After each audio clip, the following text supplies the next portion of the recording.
awesome to have Celia. Hey girl, how are you? Thanks so much for having me. Oh my gosh, total pleasure. I was super stoked to have met you when I moved down to Christchurch, and when you said yes to doing the interview, I was like, this is going to be cool. We're going to have a good little conversation. So just even in our pre-conversation, we were already starting to chat, and I was like, oh, we must get this recording underway and start having a good conversation and share it with everyone, because you're already starting to talk about some really amazing stuff. So yeah, so thanks so much for sharing your why she adventures, or why you adventure, with all these awesome ladies out through the Adventure Girls Network, because it's just such a great thing to be able to showcase why different women adventure, what got them into it, and what keeps them in it. So because life happens, and if you've seen any of the other interviews, we've got plenty of mums out there, so stuff and life and events and things happen, but it's like there seems to always be this common pull back to adventure and nature and all that sort of stuff. So yeah, so it's really, absolutely. So because you actually have, what am I trying to say, you haven't just sort of just started in the adventure space. You made a decision some time ago and went, I'm gonna really make this a part of my life. So and actually got into the education space, right? Yeah, I think in childhood, we went out on different adventures and stuff with family, kind of one day kind of stuff, which is really cool. Probably two things that stand out in childhood that kind of got me into into that workspace. One was I went on the Spirit of Adventure, so that's a 10-day sailing trip, and I was just like, wow, this is so cool. Just being with a group of people and not knowing how to sail, and then everyone learning how to sail, and then having rough seas, and it was just really cool. So that was one thing that got me into it. Well, there are other things, but that was really the main one. and then I was like, I wonder if I can kind of do this stuff for a job. And so just ended up studying at Aoraki Polytech down in Tongariro for 3 years, and that was pretty awesome. Heaps of adventures, and you kind of major in different aspects. So I majored in rock climbing and whitewater kayaking, and that took me on a lot of different adventures. What was the pull towards that? What made you go, hey, I like the idea of doing something that's going to be my everyday is going to be in the outdoors and in Mother Nature and stuff, instead of sitting in an office? What was the pull for that? I was quite a hands-on person, really practical. Probably school wasn't my forte. Preach. I hear you, sister. So it was just being really hands-on. I had quite strong motor skills, but I also loved the personal growth side of things. I didn't really call it that back then, but I just loved how I'd do something that was maybe more than what I thought I was able to do. Oh, wow, this is really cool. But also being able to help other people in there. I remember one time in high school we were abseiling, and I was at the top, and there was another girl going down. I remember she was really scared, and I was going, hey, you can do it, just take one step at a time, and just talking through. And then I look over to the instructor, and I'm like, oh, I'm sorry.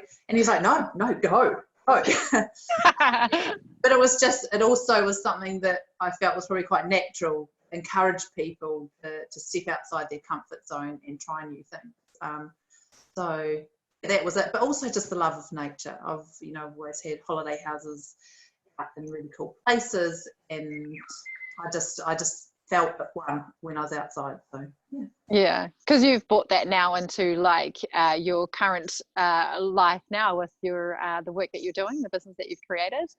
I once I had kids, things slightly changed, and the kind of adventures I was having weren't possible for a while. I always want to take my kids outdoors, so they've been coming outdoors with us, but I was like, actually I want to provide this for other children too. So I help educators to get their children, in preschool, kindergartens and primary school, get them outside and develop a nature program. Yeah, little Kiwi nature play, right? Yeah, little Kiwis nature play. So it's pretty cool. So I run personal development and professional development training and workshops. I also have a bush kindy, so we have kids come along every Tuesday and Thursday, and we just are outside for the morning, no matter what the weather. They're climbing trees, jumping, playing in the mud, playing with water. It's kind of like the next generation, getting them feeling pretty adventurous in the space that they're at, so that when they get older, one, it's going to help their mental health, like it's fantastic for that. It's going to help their physical abilities and their physical skills, psychological development. Also just that connection with nature, knowing that it's a place that you can go to feel better. And also it's a place that they learn to love and will look after. So a bit about conservation as well. It's like, I always was like, if I'm gonna have kids, like that is the lifestyle that I want them to like to grow up in. And I know it can be hard to be a little bit out of touch with that if you're in the suburbs and and that sort of stuff. So it makes it a little bit trickier to kind of go, oh, my kids are just going to grow up in the bush. Like I'm actually back at home in Auckland, and if you were to look further down here, Dad's got a half acre section. So we grew up on that, and there was like trees and flakes. We could tell you so many stories, and that's what we grew up playing in. But it's not like that these days for a lot of families. They don't have big sections to play on, and kids aren't maybe getting into nature, and there's maybe a little bit too much bubble wrapping of kids and stuff like that. So society's really changed heaps. Yeah. It's the whole there's media involved in it, like that fear factor. You've got the bubble wrapping, like you said. You've also got, often there's both parents are working, or it's a single family household, and there isn't that time to go out. But fear's a really big one. As well as technology. Technology has pretty much swapped places with outdoor play. It's kind of become the new outdoor play. That's crazy. Yeah. So it's kind of getting people back to recognising that actually, it's not all about technology outside, and only will your kids be healthier and happier. You'll probably have less tantrums as well, because the screens create a lot of tantrums. And it's interesting because in you saying that, I'm thinking to myself, how much of that is so true for us as adults as well. Like you're like, the kids would have less tantrums, and I'm thinking us adults would probably have a lot less tantrums if we got out a little bit more and into nature and played and all that sort of stuff. So totally, so good for our mental health. Like that's one way that I use the outdoors, is when I'm feeling like I've got too much on, or my mind's just wobbling, I'm feeling a bit of anxiety, whatever. It's like I've just got to get outside, and then everything kind of calms down, settles down, and you can kind of think things through. So isn't it funny? You just need to go, instead of plugging into this power socket to charge up a thing, you need to go plug into nature and go and spend some time there. And that's like, then all of a sudden you feel way more recharged than sitting in front of a screen. Yeah, I think there's a quote or something. It goes, if spend 10 minutes outside every day, and if you don't have time, spend 60 minutes. I'm just saying that you have to make time to get outdoors, and I love it. So how do you then fit outdoors into your life then? Because I guess you've got your kids. Well, you got you first, then you've got your partner, kids, business, in some sort of order in that sequence there. Where do you find time to get out to adventure, and like how do you fit that into your everyday kind of life? Cool. So it's a super juggle. My husband's often away for work a couple of days a week, so that makes it more challenging. I try, we always bike to school and kindy with the kids, so it can be a mini adventure. For kids, you have to kind of look at things a bit differently once you have children. Yeah. So that we might, after school, we head off, we really back onto the Port Hills. So we're quite lucky in that respect. We can just, after school, go off into the bush or go for a walk up in the hills and walk through the creek. And that's really beneficial. And the kids go, oh, let's go on an adventure. So we'll get home and then we'll grab something to eat and then head off on an adventure and just go and explore. And they lead the way, and I don't say anything. I just follow and see what they want to do. Sometimes we end up building huts. Sometimes we find a new little cave or whatever. So it's one way with the kids. As far as personally, I'm training for the Spring Challenge at the moment, and it often ends up being when I should be working. So instead of coming home to work after I've dropped the kids off, I head off on a mountain bike up into the hills or a run or something. So it's kind of fitting it in that way. Or like, I know you do the row games as well, so I love doing the evening row games. So it's hire a babysitter and head out for a row game. And then it also comes down to planning. So with, just going, right, looking at calendars and going, okay, when have we got free time? Okay, I want that day. And yeah, just planning missions, little mini missions. I think that's what's ended up happening in my life, to make sure I'm still having those cool adventures. It doesn't have to be super extreme stuff. It can be stuff in our backyard. And we tend to use it a lot, Port Hills a lot. So much to do up there, and so many little different adventures you can create. Like on the weekend, we put up Rapaki and then along the tops, and we just dropped down into Littleton, and then it wasn't actually proper mountain biking because it was the tracks were all closed, but we then rode up towards Sumner, but then kept going up around the hills and around, and it was just crap weather. And yeah, you feel like you're on an adventure, even though you're kind of right by the city. Yeah, and you're just out. It's cool. So it's just looking at adventures a bit differently now that I've got kids as well. Yeah, it's interesting, and it's a good way to look at it too, because I think, the big question is like, what does adventure mean to you? Because it's like, I just, through all the women that I've talked to, and I often will just pop up on Facebook and ask people, what does adventure mean to you? So it's like, everyone has a different interpretation. So what does adventure mean to you? So if someone says, let's go on an adventure, what do you instantly go, oh my gosh? Yeah, well, now if someone says let's go on an adventure, I'm thinking probably a day, going outdoors, either mountain biking or running, when you're outdoors in nature and you're just pushing yourself a bit, but you're with friends, you're having a good time. Might be some times of challenge as far as physical challenge or mental challenge, that it's ultimately it's rotating around fun and relationships and challenge. That's nice. Those are 3 nice words to describe what adventure means to you. That's really awesome. Yeah. But if we were to rewind 10 years, it would be a bit different. Yeah, because you did allude to some stories like before we kicked off, and I was like, I know we sort of fast forwarded through your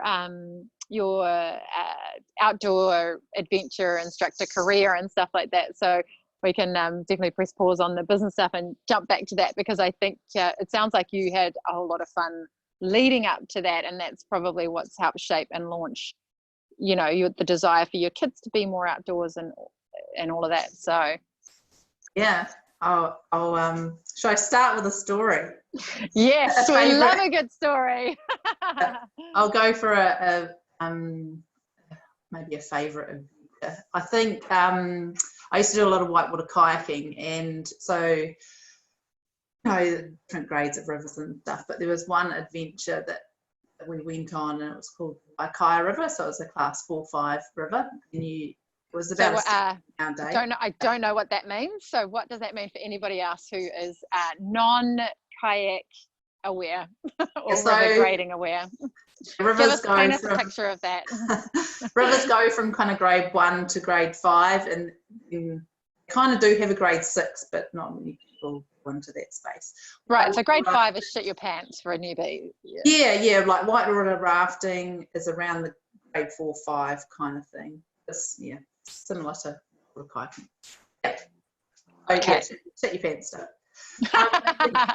On this one, it was you had to drive off to the top, and everyone dropped out, and it was just pretty much a gorge for a majority of the way down. So it was you were in there for the day. It was unlikely to be able to get out, and it was pretty cool. But it was, I think, why I really liked it was that you just had to make quick decisions, and you had to trust yourself, and you had to trust your gut feeling and going, yes, I'm capable of doing this next rapid, or no, I'm not. I'm going to just walk around the side and get into the next. So I just really, the first rapid, we, sat there for a wee while looking at it, and then we're going, oh my gosh, actually we can't take this long. We actually just have to trust in our own split-second decision-making, going, yeah, I can do that rapid, get back in the boat and go.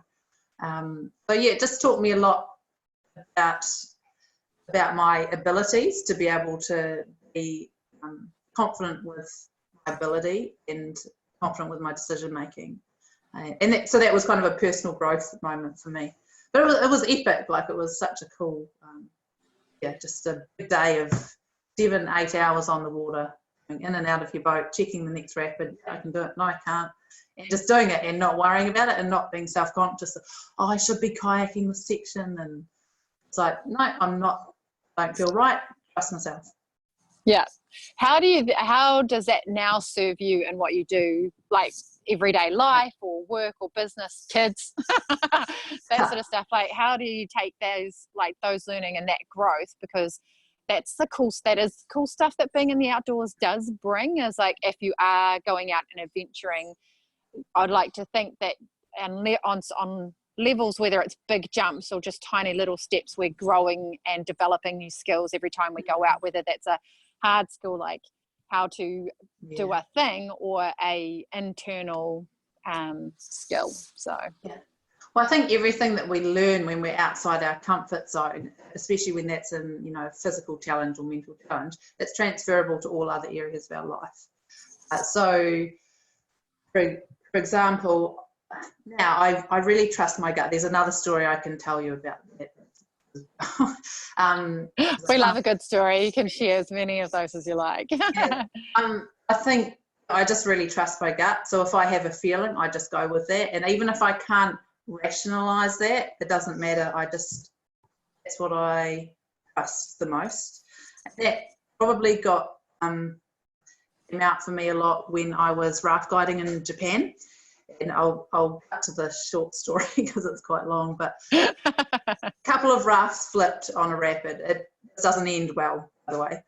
A couple of rafts flipped on the rapid and someone ended up drowning in that process. So it was very tragic. The day before, I had been rafting with some of the junior guides, so I'd been training them on that same rapid, and I'd said to the head guide that next day, I don't think we should raft this with the clients. I just have a bad feeling. And like, oh, no, we'll do it. And I not that it's a regret, but it's just like, I did have that gut feeling. I just didn't enough. And so, from that, it just really cemented it's really important to stand up for yourself as well. And just really trust. And even if you can't really express why, just go, no, we need to do this, or I really believe that we should. I can't say exactly why, but we shouldn't be doing this, or we should do this, or whatever. So that just really cemented it, and I make sure I follow my gut from that experience as well. It's interesting, the things that happen to create those, really lock in that learning, so that it unfortunately took a big tragedy to really go, no, I know that when I know. Because how often in life are we kind of misguided or re-guided, or trying to be misguided by other things that are going on, and then external factors come into play. I should be this, or I should do that, and so I won't tune in and listen to myself about what I, not just outside events, like, going up to places, but what you really need as a person, like what's important to you and what fills your cup up and that sort of stuff. So. Yeah, and I think it's maybe something that we're not as good at these days, just like that's a very general statement. I think there's so much happening in our mind, and that we're not listening to that internal voice of reason or feeling like we could be. And I think technology definitely impacts that, I think. That's a story. But we can definitely talk into that space. I am more than happy to. So, because it's a big one. And I think that's how nature helps. Nature helps us calm our mind and get a bit more clarity, so that we can actually make decisions. And that's another part about stepping outside our comfort zone. The more we learn about ourselves, the more we learn what we can do, what our boundaries are, what our limits are, and it really helps us with all that clarity and making decisions in our life. because I totally agree that, you know, technology has I think a time and a place, but it's like there is so much just going on, and not just technology, but like higher demands in work, family, the things that we think we should be doing and being in life, as opposed to what really matters to us. And by having those breaks in nature, that actual space to allow all of that stuff to kind of just fade away, it's I think it's even more so important now that we're doing that for ourselves and our kids. You know, if you've got kids and stuff like that, like, do you want them being brought up on technology all the time, or do you want them to develop skills of decision making and all of that kind of thing? So yeah, and they don't learn those skills watching TV or watching the screen. What, you're telling me watching Bear Grylls on TV won't help me develop those skills? Well, Bear Grylls is an exception, no. But yeah, it's like they can't learn how to risk assess. They can't learn how to keep themselves safe. They can't learn how nature improves their mental health if they don't experience it or not out in it. You know, we do restrict our screen time in our house, and yeah, we're probably a little bit different to some people. It's not that we don't have any, we definitely do have some, but it's very restricted. Like, there's none in the morning, none during the day. It might be when I'm cooking dinner and I just need a break. They might be half an hour, but it's like, yesterday it was such a nice day, it's like there's no TV. They just have to play, and they get kicked outside, and they actually head off out the gate, and I don't always know where they are. They go off on their little mini adventures around the neighbourhood, and they're 4 and 6, and some people go, oh my god, that's dangerous. But I've also taught them about how to assess risks, how to keep themselves safe when they're out on their little mini adventures, and it's pretty cool. Yeah, that's awesome. I think that's fantastic, because I remember growing up as a kid and going to the beach, like, in our Christmas holidays would literally be like, we would get up, mum and dad would feed us, and then I think the only thing we did was go back when we were hungry.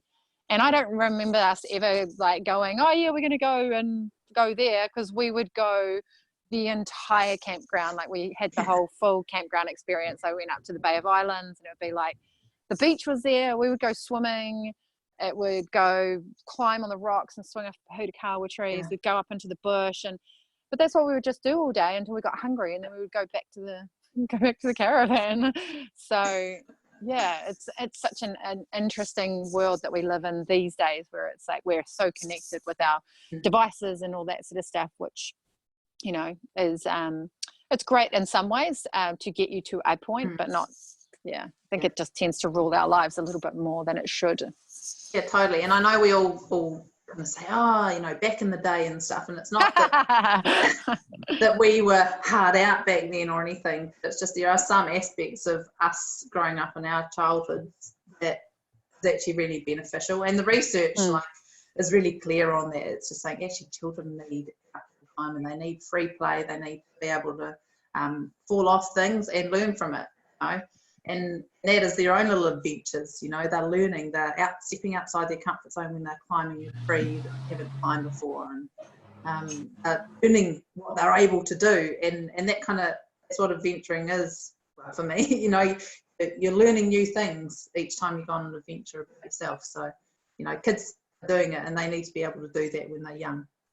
It's so funny when you talk about free play. I go, man, imagine like having that as an adult, like like, okay, for the next hour or two, you've got free play to go and just do some stuff. You know what I like? Yeah. But like how much we would grow and develop, and just like, it's funny, as soon as you said it, I was like, how and why do we not have that and so much more in our lives, that we're just glued to stuff or things or day-to-day life, cleaning and all that kind of thing. But it's like, it's like, what if we allowed ourselves to have free play? What if we were like, because I often use the word explore. Like, for me, adventuring is about like going to places and exploring, like just having that ability to go, okay, cool, like, or I might have a point, okay, we're going to walk to the waterfall and thing, and sometimes it's a trail run, sometimes it's a hike, sometimes it's a ride, but it's like, it's just that ability to go, and have a tutu along and go, oh, that's a nice little spot for a photo, click, or oh, I'm going to sit here and have lunch, or oh, hey, look, I just found Pahutakawa, but not Pahutakawa, Kawakawa, through the forest. It's just like that carefree time that sort of just creates space that I feel is so necessary, so much more necessary in our busy day-to-day lives. Just being present, like what you're saying there, it's when you're present in the moment and you're not distracted with other external things. You're right there, you're absorbed, and it's also like there's that quote, you know, it's a journey, not a destination. And it's the same for adventuring, excuse me, like it's about what happens leading up sometimes is the more important part of it. And you know, when I've gone on when training for the spring challenge, it's the journey part beforehand, you know, getting to the race day. That's what where I get the most learning and the most enjoyment. I don't know if I get a huge amount of enjoyment on the day. It's afterwards, after the punishment. The glass of wine at the end. Just that having that process of leading up to it and going on regular training sessions or whatever, that's cool. I'd probably say that, like, if I had free time, I say if, as a parent, if I had free time, it would probably look like, you know, going out mountain biking or going out for a walk in the bush or just going out exploring and freely. Yeah, it would be really cool. Yeah, I just, like, as soon as you said it, I was like, you know how you've got this great business for like kids, like kindy time, you know, like I'm like, what if we had like an adult version of that? on some of my training sessions, I teach whittling, so you know, with knives and sticks. Yes, it is so therapeutic. Like people, you know, you'll have adults, you go, wow, this is amazing. Whittling a stick with their knife, it's cool. Oh, I've got a friend in Auckland. She does bushcraft for women. Her name's Hannah, and she's amazing. She teaches you how to make a bow and arrow, cool. and stuff. Like, you actually make it yourself, but she does a lot of like craft. You'll see all her stuff that she's just done all that, and I'm just like, oh man, just the idea of just having that space to sit and be creative and not have those restrictions of, I don't know, whatever it is, and just make something out of that, or build your hut, or I don't know, there's just something about that beautifulness of getting back to basics and simplicity and just the clearing of the mind and all that kind of thing. So let's do that for adults, right? So what's one really amazing sort of adventure story that you could tell over and over, like when you're sitting around the campfire and it's like everyone's like telling their stories and you have this like go-to story? You're like, this is my most epic adventure. Okay, so my most epic adventure and my go-to story, I think, is Greenland. We went sea kayaking for 4 weeks in Greenland. Wow. We had 5 weeks there. We first started with a hike up the ice cap for 3 or 4 days, and it was kind of just testing our gear and how cold we were going to be and stuff. And then and then we kayaked. We did a kind of A to B kayak and over 4 weeks, but it was just me and my now husband. He wasn't much of a kayaker, so I had made sure that he learned how to roll before we got there. It was such an eye-opening trip. Like, I knew, like, I've been sea kayak guiding down in Milford Sound, so pretty comfortable in kayak and stuff. Just the temperature, and it was self-supported, so we just had to carry everything at the time. There were a couple of villages that we were able to get food in. You'd stop there and you could have like everything for a stir fry, but no sauce, or no carbs or something, like, so you just never knew what you were going to get. So we tried to be as self sufficient as we could. It was just so cold, and there was one day in particular where we'd come out of our campsite. So you're just camping, just finding a place, and actually that campsite had wild blueberries, so we would have blueberry pancakes that morning. It was amazing. Wow. I know. We came out, and the weather was, we'd listened to the weather report, and it was, a bit stormy, and waves were coming in on opposite angles, and we knew that it was probably about 60 kilometres where we wouldn't be able to stop. So it's, it was quite a solid day.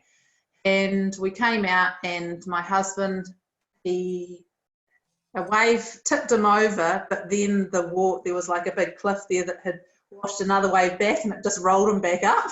And so it was just like, and we probably should have taken that as our little warning of what the day was going to bring, because the weather just got so much worse. And it was probably the strength of the wind mainly. So we came round, and there were just like currents in the fjords, and then we were coming across a fjord, and there was just, do you know what whirly-woolies are?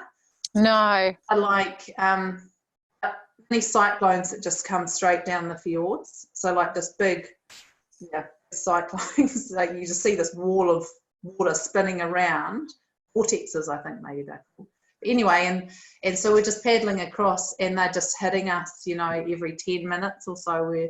And it was like, it's not big waves in the fjords, but they're really steep, shallow waves, so you're more likely to fall out. And so every time it hit you, you're bracing, and you're yelling. I was yelling to my husband, brace, and we're just like, oh my God. And we can't go back. Like, we were probably maybe 25k in, and it's like, well, we've just got to keep going. And there was just nowhere to stop. So like, I couldn't pee.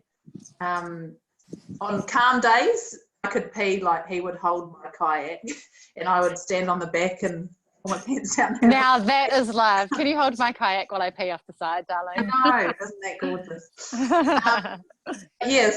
But then back onto this day, we were just, it was just quite full on, these whirly-woolies, and we're like, actually, we need to try and find somewhere to stop. So there wasn't really anywhere, but I did see that there's this little cove and like what looked like nice grass patch. That's probably good. But, surely we can go and camp here. And couldn't, like, the rocks were quite a lot higher than the water. The wave would swell up.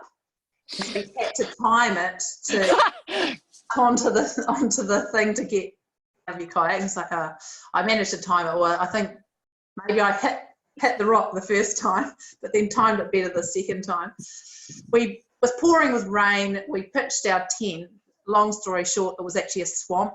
And we just had water surge up through our tent that night, and we were just like, but we're not moving, we're not going anywhere. And so we spent the night on the swamp. And then the next day, it was all calm, and then the water was like way down again, and we were so, okay, so we just did these little seal dives off. But everything was saturated, and it's not like you can go to the next town and little dryer, put your sleeping bag in a dryer. So we just had wet gear for another week, and that did. How did you manage that? Like what happens there? Like, is it warm enough that it doesn't matter, or? No, it's freezing. Like, the water was probably 5 or 6 degrees.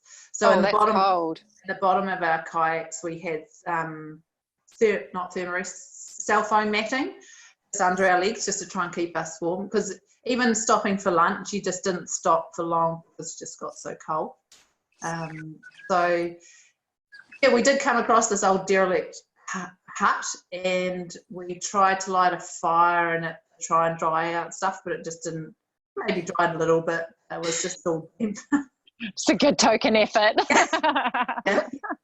Yeah. So it was just, like, it's adversity where you have to have a good mindset. You have to be having some pretty strong conversations with your mind to ensure you just keep going and you don't just lose the plot because you have no option. You have to keep going. I think it was a pretty epic day. It was a pretty epic, trip. I remember one part of it, we saw an iceberg, and I was like, I really want to walk on an iceberg. I'd done it in Mount Cook, and I was like, let's do this.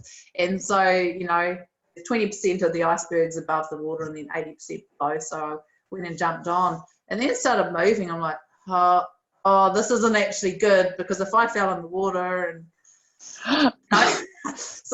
but it was quite cool too. It was like a quick back the kayak, I'm taking it. So That sounds was just amazing. Yeah, that like that. Okay, that's a story worth telling over and over again. Like that's phenomenal, and I love I just like that you've spoken to that whole like what I'm hearing from so many women that do the big trips, like I'm talking to Holly Woodhouse about yeah. the big trips where it's not just like I'm going away for a day, and that's not to say that a day trip doesn't offer the same challenge, because I think you can pick something that does create that growth and challenge. But it's like Absolutely. at the end of the day, generally when you're going on an adventure, like you can't turn back. You have to keep going forward. Yes. Especially if you're doing a loop type thing, and it's like you can't actually turn back. So it's like I like that you say you have to have some strong conversations with your mind and just go, okay, right, this is how it is. Like I was just talking in another interview that we had, we did the Tongariro Crossing, which you've probably done 1,000. Yeah, it's done before and stuff. Oh my God, really? Yeah, I haven't done a huge amount in the North Island. Oh yes, true. I totally just made the assumption that it's like on every guide's have done list.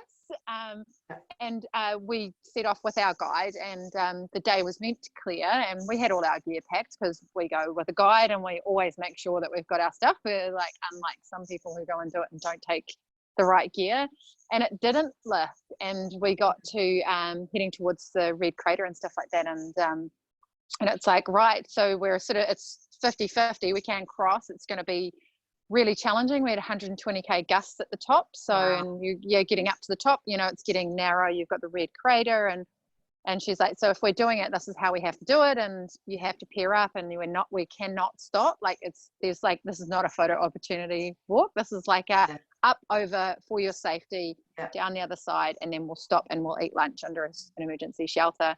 And the girls were like, well, we're this far in, we're not turning around and going back, like we're going to do it. So but going up that last stretch of the red crater, it's like everyone wanted to stop at some point because we're tired, it's windy, your visibility is down to not the people in front of you, which you're sort of trying to keep a hand out, so you're like, okay, we're all together.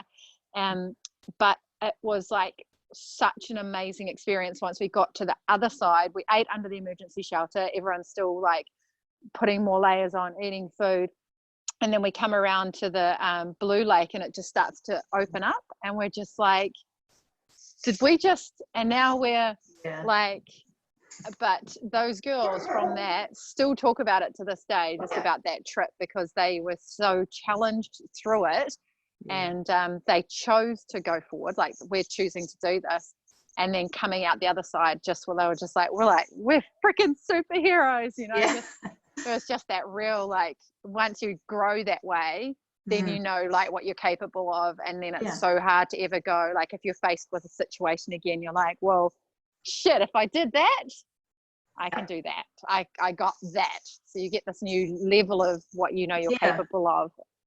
You've just expanded your comfort zone, essentially. Do more. Yeah.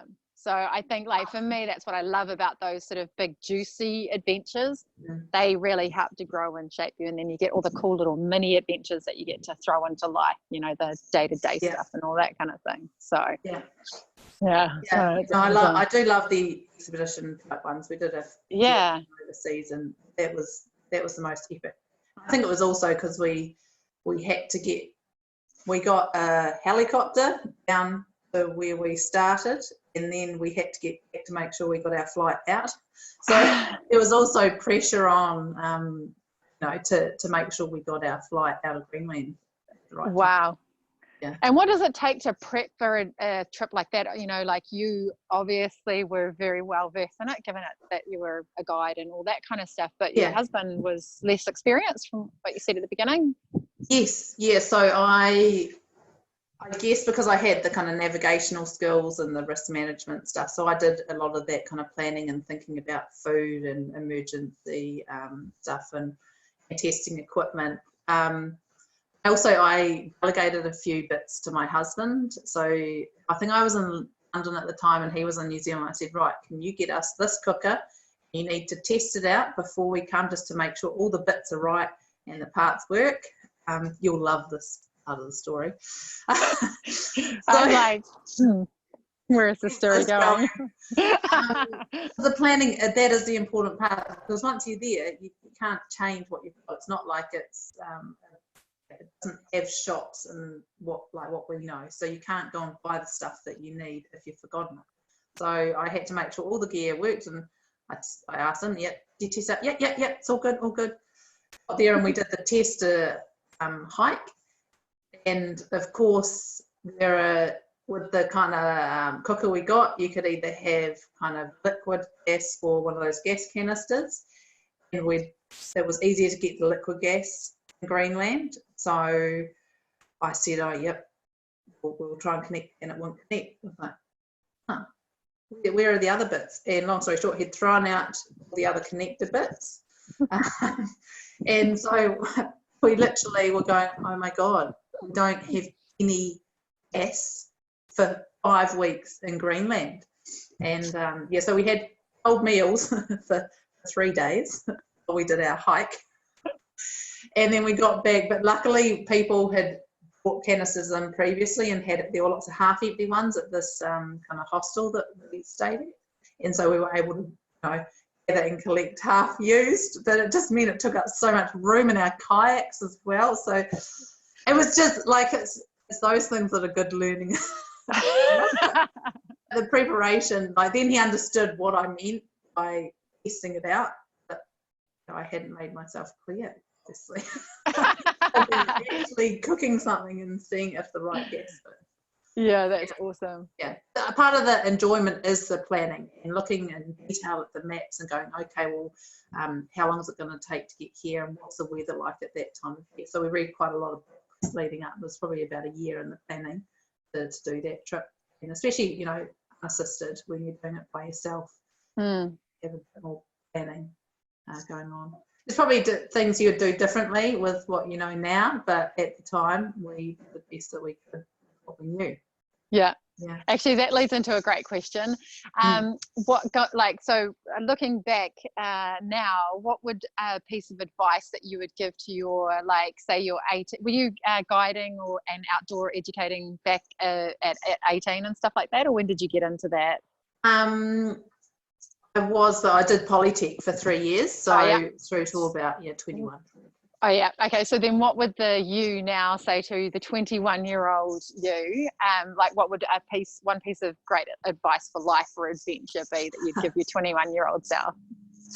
This might not be relevant to other people, but I'd say don't show off. I think I was fresh, at Polytech and fresh out of Polytech, and you're just like, yeah, I'm cool, I'm awesome, I'm an instructor. And you just show off, and you're just young, and just don't, Celia, don't 21-year-old Celia show off, don't need. I love it. That's a great piece of advice. Yeah. Oh, that's awesome. All right. So, who have been some of the influential women in your life to inspire you to get out and do adventures?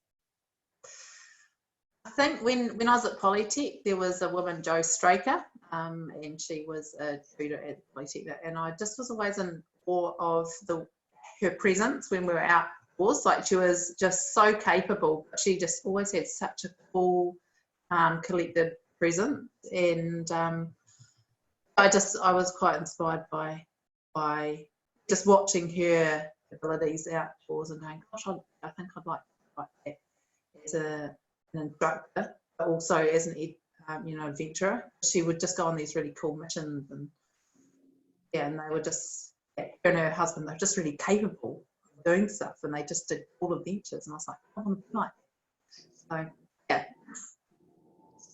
That's awesome. I love it. I love those women that have made made an impact on our lives, that it kind of shape us to go, because we're all human at the end of the day, so we've all got our stuff, but for the most part, I think there are people that you look to and go, actually, I aspire to be some of the qualities of that person, and your own version of that.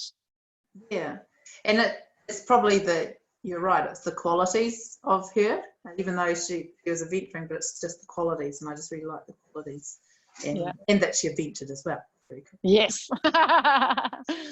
So So what would be 3 places that you would put on your Celia's New Zealand Adventure Girl must do bucket list, like for all these ladies that are watching this and going, okay, you're awesome, and so if you're awesome, you must have done some cool stuff. So what would be your 3 places that you would go if you're going to travel New Zealand and you only have 3 places? You must see these 3 places. Oh, so hard. Yeah, so many, right?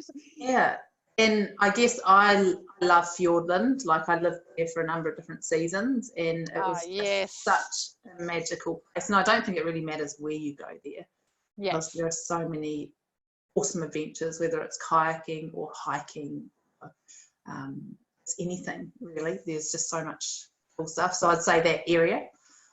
Cool. I think the Craigie Burns are pretty awesome as well. Yes. Underrated. they're so awesome, not just for ski touring, but also mountain biking. Like, they've got some really rad tracks for mountain biking. Yes, they do. And just even walking in the hills there, like, it's beautiful beach forests, it's awesome. And then you've got the cave stream there, so I think that's another awesome location. And somewhere that has been on my bucket list. Ooh. Yeah, one day is the Garden of Eden Plateau. It's up in kind of behind the Arrowsmiths. It's super remote, so I would need a bit, like 10 days, but it was something that was on my kind of longer term list when I was younger, but we left New Zealand and it just didn't happen. But it's still just been in the back of my mind. So, oh, that sounds amazing. Like, so are you thinking like expedition, like take 10 days and go explore? Yes. Ooh. So that sounds great. I don't know when. Yeah. At some stage. Oh, you'll have it's on the list. You'll have to keep us posted then, because that sounds amazing. Yeah, very cool. All right. So to wrap this up, what would be one message that you have for women who want to have more fun and adventure in their lives, but they're afraid of taking that step?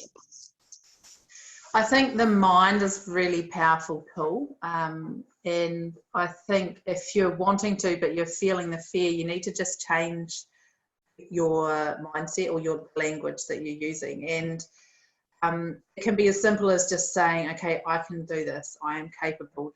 Changing that wording to help you to take that step, or I can book this trip, or I can go tramping for an overnight trip, and just repeating that to yourself, because the mind, the body, and our behaviours are all linked. So if we want to change what we're doing, we can just change the words that we're telling ourselves. Even if we don't believe it, doesn't matter. We can just start saying that and repeating it to ourselves to help us take that first step. So work on your mindset. I think that's the biggest thing. That's amazing. I love it, because it is, our language can influence so much of what we do and don't do, because that translates into our thoughts, or our thoughts translate to our language, and it's the difference between can't do it and learning to do it can just open up possibilities. So that's amazing advice. So so if any of the ladies that are watching this have gone, so I really like the idea of what you're doing for like the kindy stuff and all of that, what's the best way for people to get a hold of you if they want to just chat to you and find out more about that? Awesome. So I have a Facebook page called Little Kiwis Nature Play, and I also have Instagram, which I've only just started, so I'm a bit fresh on that, but I think it's Nature Educators NZ is my handle. But you can also email me at celia@littlekiwisnatureplay.com. That's awesome. Hey, Celia, thanks so much for just sharing your stories. We've connected a couple times in Christchurch. In fact, I should have shared this at the start, but when I moved to Christchurch, a mutual friend connected us from Auckland, and she put like a bunch of ladies in the group and said, hey, my friend's moving to Christchurch, help her out, help a sister out. And Celia was the only one in the group that went, hey, do you want to come over for a barbecue? And I was like, oh my God, this person I don't know has just invited me over to their family barbecue with friends and stuff. And I was like, that's got to be one cool chick.